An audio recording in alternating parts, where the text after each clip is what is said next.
é, olá pessoal interessado aí nos vídeos sobre o concurso para técnico ambiental. O tema a ser explorado hoje é um tema que envolve tanto a questão da água quanto a questão da educação ambiental, misturando esses dois eixos, e será feita por mim uma exploração tendo como referência, né, um artigo que chama Educação para a Água, é um artigo de 2008, das autoras Ermelinda Moutinho e Denise Delacorte. São professoras da Universidade de São Paulo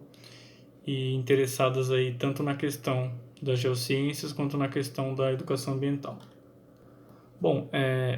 apesar de ser um artigo considerado até curto, de poucas páginas, ele consegue abraçar de forma muito competente a questão da importância da educação ambiental para a civilidade, né, do cidadão, e os fatores históricos, né, para compreender como a questão da água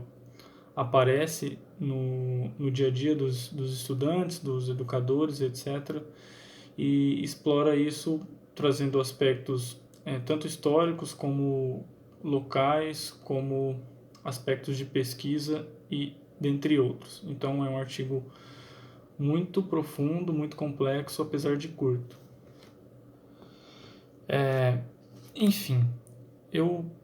vou trazer assim como eu fiz anteriormente, uma exploração passo a passo pelas minhas anotações aqui, e acho que a gente poderia começar a pensar a questão da crise que as autoras identificam. A crise que permeia a sociedade moderna, como elas identificam, né, uma sociedade contemporânea, e essa crise e como ela impacta a forma como o conhecimento é desenvolvido, né, nos ambientes escolares e nas universidades, etc. E vai trazendo a dimensão, né, dessa crise, dessa forma de leitura da realidade para a questão ambiental, de como isso influencia como a educação ambiental acontece, como os estudantes enxergam a educação ambiental e de como a educação ambiental pode enfrentar essa crise, que é uma crise que é decorrente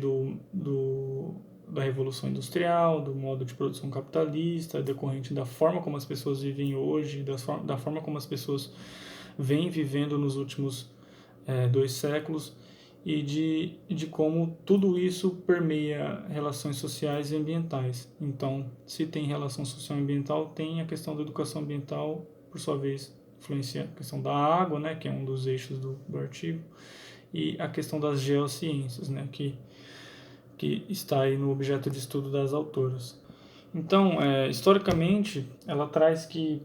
buscando filósofos como Francis Bacon, e, entre outros, né, o René Descartes, entre outros,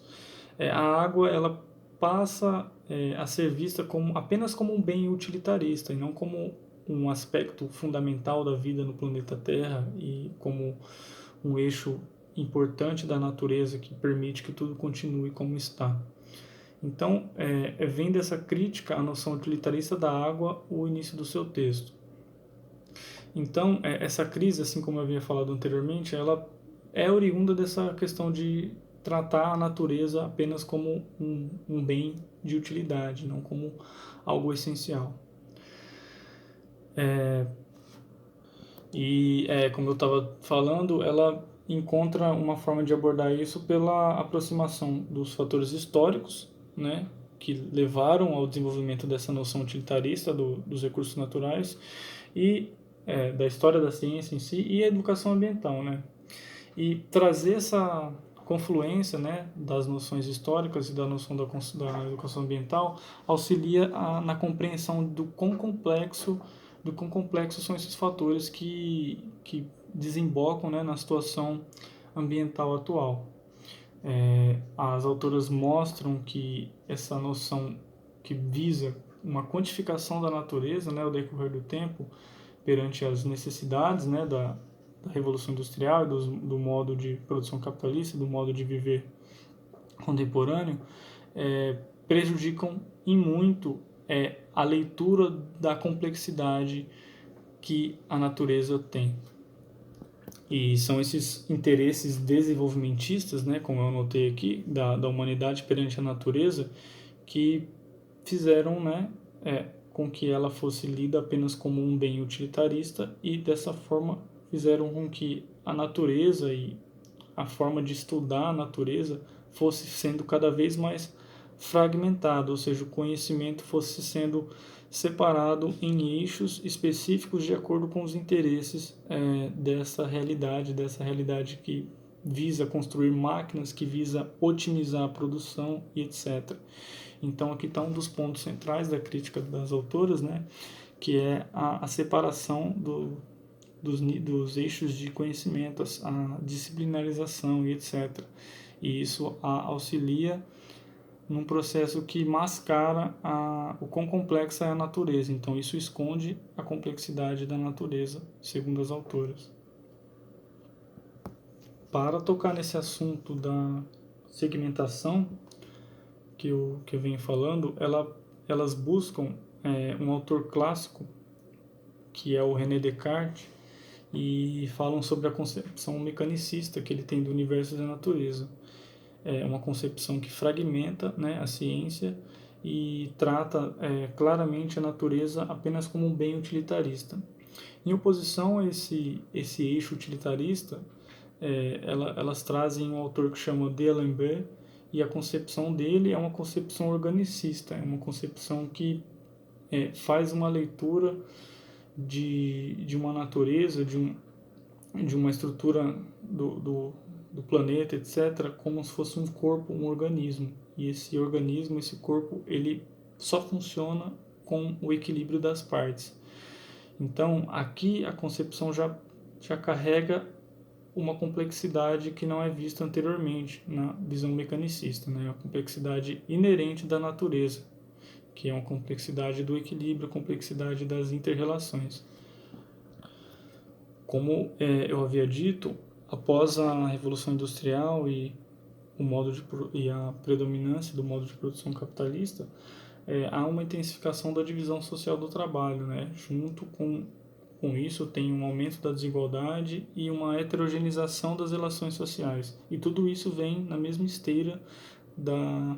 separação dos eixos do conhecimento que as autoras vêm criticando. Então, são componentes de uma mesma lógica social, uma lógica de segmentação, uma lógica de especificação, objetivação e busca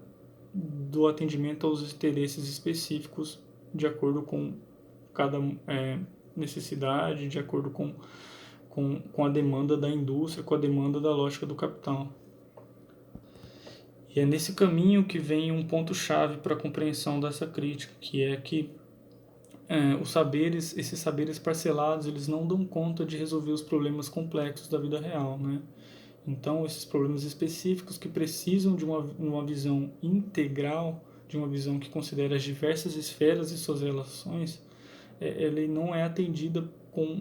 perante essa lógica de segmentação. Por conta disso, tem-se necessária, né, o redimensionamento dessa lógica para uma lógica que busque a integração, que busque o reagrupamento dessas especificidades, o reagrupamento desses conhecimentos, né, num eixo interdisciplinar. Uma outra crise que, além dessa, que compõe, né, que faz parte de uma crise mais geral, que é identificada durante o desenvolvimento do texto, tem relação com a forma como as pessoas enxergam o mundo, como elas são no mundo, como elas estão no mundo. E as autoras colocam isso como uma crise dos pressupostos epistemológicos que sustentam a relação da vida na Terra. Ou seja, da forma que está, não dá mais. Alguma coisa precisa mudar na forma como enxergamos, estamos, atuamos, etc. no mundo. Então, quando tem essa sacada, né, de que as relações entre as pessoas e a realidade, a natureza, não se sustenta mais, é que busca, né, as autoras buscam a lógica da interdisciplinaridade e a partir daqui elas exploram melhor esse tópico. Essa retomada da interdisciplinariedade mostra-se fundamental para o enfrentamento tanto dessa crise da epistemologia, né, dos pressupostos epistemológicos que as pessoas estão enfrentando hoje em dia, quanto da crise social ambiental em geral. Então, pensando no desenvolvimento de uma educação ambiental de qualidade, esses fatores interdisciplinares eles são fundamentais para o enfrentamento de questões do mundo real, né? Então, elas colocam que no eixo da educação ambiental há uma crítica à extrema racionalidade, né, que a ciência moderna carrega. Essa extrema racionalidade acaba desvalorizando outras manifestações humanas, né, como a sensibilidade, a espiritualidade ou os saberes localizados, os saberes que acontecem fora da academia, que são desenvolvidos na prática, o saber que é o saber da vivência e por aí vai. Puxando agora mais específico para formas de atuação, né, formas de tornar interdisciplinar a educação ambiental, a geologia aparece e se mostra como muito forte, com um potencial grande, né, de trazer abordagens interdisciplinares, né, que possam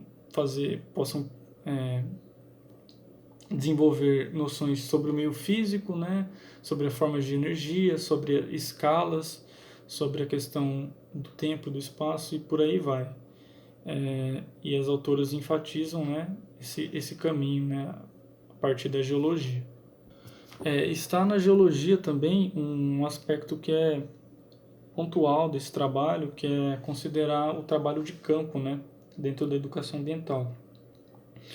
Para as autoras, o trabalho de campo é fundamental porque permite um contato, né, um contato com o território local, um contato que faz a conexão do que foi visto em sala de aula para o que está no mundo real, a realidade real, os fatores externos e internos, né, em conexão, em combate, e a partir daí desenvolve-se uma leitura crítica daquilo que ronda, né, a vida dos estudantes, das pessoas que estão interessadas em compreender o meio ambiente que as rodeia, né? Então, o trabalho de campo é um aspecto importantíssimo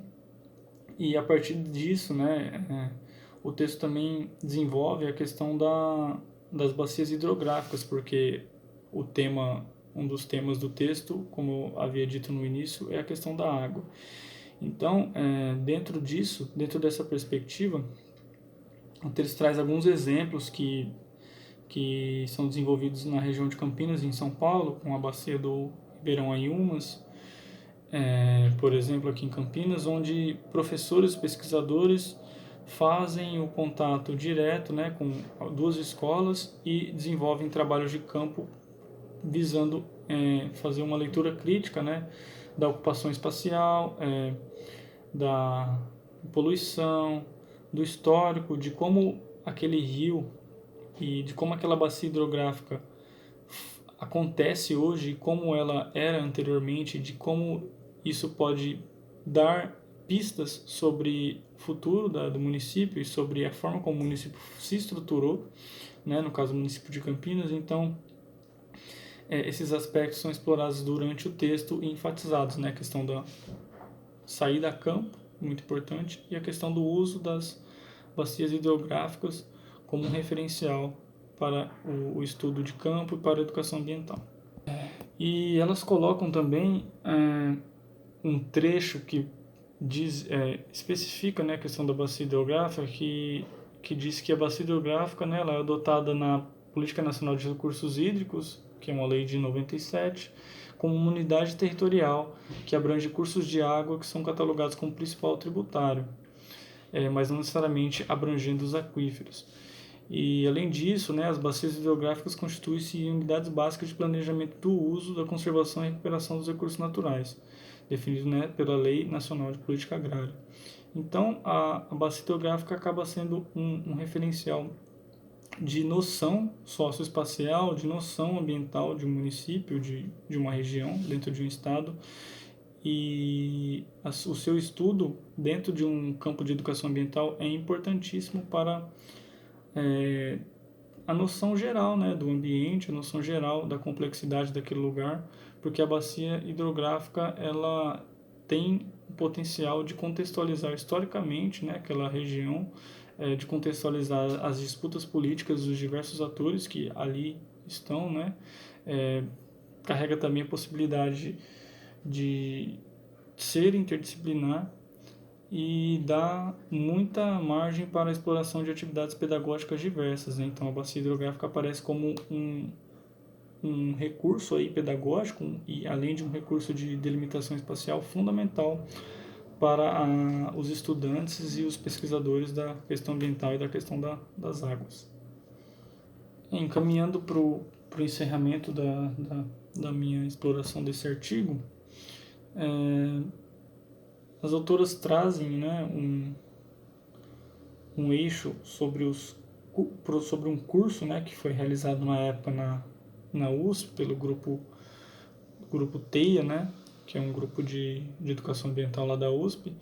e ela explora os tópicos desse curso e, posteriormente, os tópicos têm muita relação com o que eu já disse. Posteriormente, ela conclui que é necessário, fundamental, mudar a forma como se enxerga o mundo, né, para uma forma mais integradora, para uma forma que dê espaço à complexidade que o mundo tem, à complexidade que a natureza tem. Então, não podemos ser simplistas, né, quando nós pensamos na natureza, nós pensamos no meio ambiente. E enfrentar isso, né, enfrentar tanto a crise epistemológica lá, quanto a crise ambiental, a crise geral da sociedade, de maneira interdisciplinar, porque é só dessa forma que poderemos respeitar a complexidade, a real complexidade do mundo. E, enfim, a educação ambiental, elas dizem que, e eu concordo, elas dizem que tem a capacidade de sensibilizar e conscientizar os indivíduos, né, os cidadãos, para agirem, né, como participantes no processo de construção de uma nova sociedade. Então, a educação ambiental é um forte eixo revolucionário dentro das escolas, dentro das universidades, e isso deve ser enfatizado, deve ser respeitado. Portanto, uma formação, né, de professores que deem atenção para essa disciplinaridade durante a abordagem de temas ambientais é fundamental no processo de formação dos alunos. Enfim, o vídeo ficou um pouco truncado, mas acredito que deu para abordar esses tópicos. Enfim, qualquer coisa, tamo junto